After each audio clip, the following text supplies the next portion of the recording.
Hi friends, welcome to our channel. ఈరోజు ఈ వీడియోలో డిగ్రీ ఫస్ట్ సెమ్ యూనిట్ 2లో సెకండ్ లెసన్ వచ్చేసి చోటా జాదూగర్ అంటే బాల ఇంద్రజాలికుడు అనే లెసన్ క్లియర్గా చూద్దాము.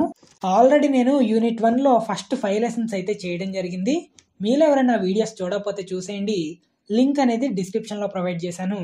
అంతే, ఈ వీడియోస్ నచ్చితే మీ ఫ్రెండ్స్కి షేర్ చేయండి, యూజ్ అవుతాయి. ఇక ఈ పాఠంలోకి వెళ్తే, ఈ పాఠం రాసింది జయశంకర్ ప్రసాద్. ఈయన 1890లో అంటే 1890లో కాశీలో ఒక సంపన్న వైశ్య పరివారంలో జన్మించారు.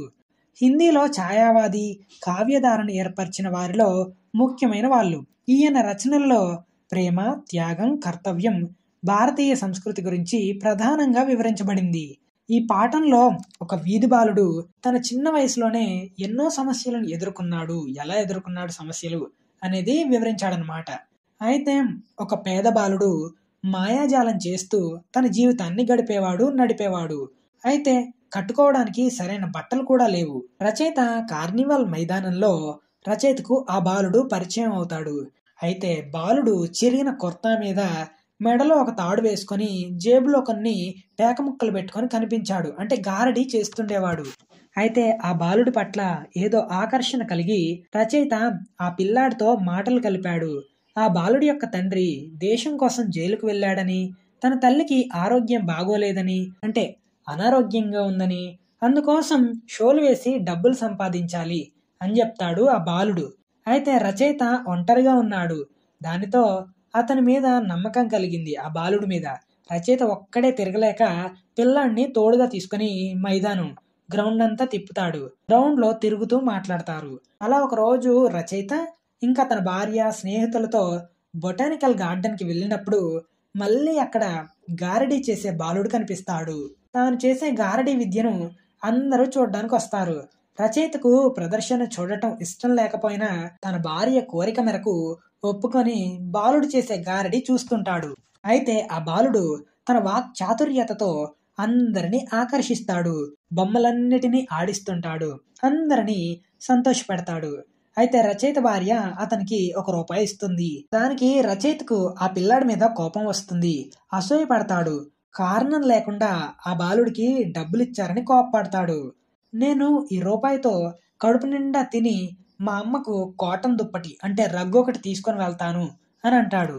ఆ చిన్నవాని మాటలు విన్న రచయిత తాను అలా మనసులో అసూయ పడినందుకు చాలా సిగ్గుపడతాడు.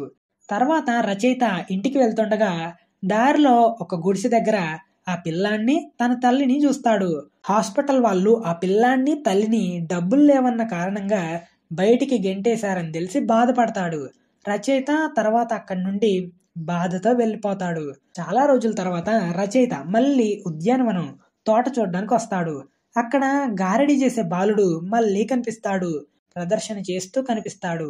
కానీ ఆ పిల్లాడి మాటలలో చేష్టలలో ఏదో బాధ, హుషారుగా లేకపోవడం గమనించి బాలుడి మ్యాజిక్ షో లేదా ఆట అయిపోయిన తర్వాత అసలు విషయం తెలుసుకుంటాడు.